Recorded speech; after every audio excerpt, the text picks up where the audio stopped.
পোটলা পুটলি bag কোথায় রাখবেন নিয়ে হাঁটছেন, বাচ্চা কাচ্চা নিয়ে কি কষ্টের মধ্যে, পুরো ময়লার মধ্যে, কিন্তু গঙ্গা স্নান করে যারা শিখছে তাদের হাত।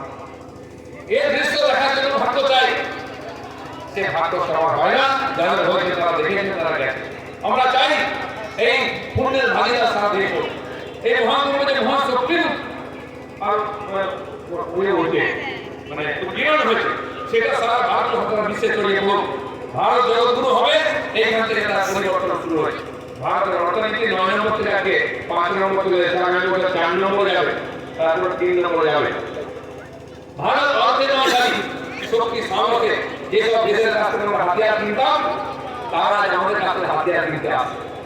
12,000-13,000 কিলোমিটার দূরে মারতে পারে, মানে পুরো একটা দুনিয়াকে একটা চক্কর মারতে পারে মিসাইল আমরা তৈরি করে। এখানে যদি আপনি মিসাইল দিবেন, পুরো দুনিয়াকে পরিক্রমা করে এখানে পড়বে, এরকম পারফেক্ট মিসাইল আমাদের তৈরি করে দেন বিজ্ঞানীরা। আমরা বলছি 7,000 কিলোমিটার মিসাইল টেস্ট করলাম, চায়না কি বলছে, না না ভারত সত্য কথা বলছে না, এটা 13,000 কিলোমিটার হবে, মানে চীনের যে কোনো জায়গায় আমরা মারতে পারি, আমেরিকার যে কোনো জায়গায় মারতে পারি যদি প্রয়োজন হয়। করতে হবে না, চোখ দেখলে যথেষ্ট।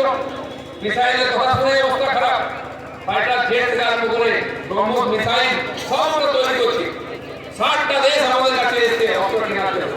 সবচেয়ে দামি ফোন অনেকের হাতে এখন আইফোন এসে গেছে, অ্যাপেলের সেই ফোন গতবারে 80,000 কোটি টাকা বিক্রি হয়েছে 23 সালে। সবচেয়ে হিসাব আমি জানি না, বিদেশে সব রপ্তানি করছি আমরা। আর ভারতবর্ষের প্রত্যেকটি মানুষের কাছে মোবাইল এসে গেছে, স্মার্টফোন এসে গেছে, সবচেয়ে সস্তা ইন্টারনেট এসে গেছে, দুনিয়া সব খবর পেয়ে যাবে সমস্ত ক্ষেত্রে। যুদ্ধ আছে দুনিয়াতে সব জায়গায়, যুদ্ধ বন্ধ করবে কে? তো ভারতের দিকে তাকিয়ে আছে, কারণ আমরা একমাত্র শান্তির কথা বলি নয়, শান্তির জন্য চেষ্টা করি। বাকিরা শান্তির কথা বলে শান্তি করে এসছে। ইউক্রেন রাশিয়া যুদ্ধ বন্ধ কে করবে? মোদি। ইসরায়েল হামাসের যুদ্ধ বন্ধ করবে? মোদি। ইরান পাকিস্তানের যুদ্ধ বন্ধ করবে? সেও মোদি। দুই খ্রিস্টান দেশ লড়াই করছে, যুদ্ধ বন্ধ করবে হিন্দুদের। দুই মুসলমান দেশ লড়াই করছে, যুদ্ধ বন্ধ করবে হিন্দুদের। যারা শান্তির কথা বলছে তারা একটা অশান্তির জন্য দায়ী, নিজের দেশের লক্ষ লক্ষ লোককে পশু পাখির মতো ধরেছে, কুকুর মারা করে দিচ্ছে।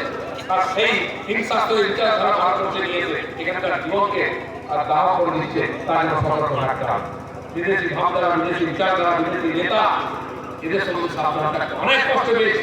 ভারত মাতা 10 টুকরো হয়ে গেছে, যে কারণে ভারত সংস্কৃতির ভারত মহাভারতের যুদ্ধে সঞ্জয় বলছেন ধৃতরাষ্ট্রকে ধর্মক্ষেত্রে কুরুক্ষেত্রে সমবেত যুদ্ধ বলে কোন দেশ থেকে গিয়েছে, সেটা জুড়ে দিন। আফগানিস্তান চলে আসবে, নেপাল ভুটান চলে আসবে, মালদ্বীপ চলে আসবে, শ্রীলঙ্কা চলে আসবে, বাংলাদেশ চলে আসবে, ব্রহ্মদেশ চলে আসবে। নেপাল সব আমাদের দেশ ছিল। 2/3 গেছে, 1/3 আছে। ভারত ইন্ডিয়া যদি ভারত সংবিধানে সেটাই আছে। আর বিভাজন হবে না, সংযোজন হবে, এবং সেটা শুরু হয়ে গেছে আজাদ কাশ্মীর দিয়ে। বলে পাকিস্তানে থাকবো না, ভারতবর্ষে যাবো। বেলুচিস্তান বলে পাকিস্তানে থাকবো না, ভারতের সাথে থাকবো। সিন্ধ প্রদেশ বলছে পাকিস্তানে থাকবো না, ভারত থাকবো। আমরা কারোর খাওয়া নেই, কারো দেশের একটা কোনো মাটি নিই, কারো তীর্থস্থান কোনো মন্দির মসজিদ ধ্বংস করিনি, কারো ধর্মস্থানে তীর্থস্থানে তীর্থ বা ধর্ম আচরণে বাধা দিইনি। সেই জন্য ভারতে একমাত্র বিশ্বের শান্তি আনতে পারে, এটা দুনিয়া বুঝে। এই যে পরিবেশ প্রদূষণ হচ্ছে, জলবায়ু পরিবর্তন হয়ে গেছে, ঠান্ডার সময় গরম, গরমের সময় ঠান্ডা, প্রতি বছর টেম্পারেচার বেড়ে যাচ্ছে, বরফ পড়ে যাচ্ছে, গরমের সময় বন্যা হয়ে যাচ্ছে। এর থেকে কি করে বাঁচবে? তার জন্য ভারতের কাছে আসতে হবে। বসুন্ধরা ভ্রমণের দাঁড়িয়ে বলছে ভারতের কিছু চিন্তা ভাবনা কি? আমরা ছোটবেলা জানি তুলসীর গাছ লাগাই, সেখানে জল দিই। বেল গাছ, অশক্ত বড় গাছ কাটি না আমরা। বৈশাখ মাসেতে মায়েরা একটা ঘটিতে ফুটো করে দিয়ে উপরে ঝুলিয়ে দেন, সেখানে টপ টপ করে জল পড়তে থাকে। কোন দিনে মাটি চষতে নেই, কোন দিনে গাছ কাটতে নেই। আর আমার মায়েরা ঠাকুমা শিখিয়েছেন রাত্রেবেলা গাছের পাতা ছিঁড়তে নেই। যখন জগদীশের উপর প্রমাণ করে নিয়ে গাছের প্রাণ আছে, তখন ঠাকুমা বলতো রাত্রে গাছ ঘুমোচ্ছে, পাতা ছিঁড়িস না। কি বলেছে আমরা জানি। जब ब्रह्मांड है तब पिंड है, जब पिंड है तब ब्रह्मांड। हमारे मध्य जहाँ से दुनिया से ताई আছে ते কাউকে কষ্ট দিও না, জিও জিনে দো, সবাইকে বাঁচতে দাও, নিজেও সুখী দাও। মাত্র একা ভাবে যায় না, সেটা বাংলাদেশ আর পাকিস্তান হাতে বুঝে যাবে।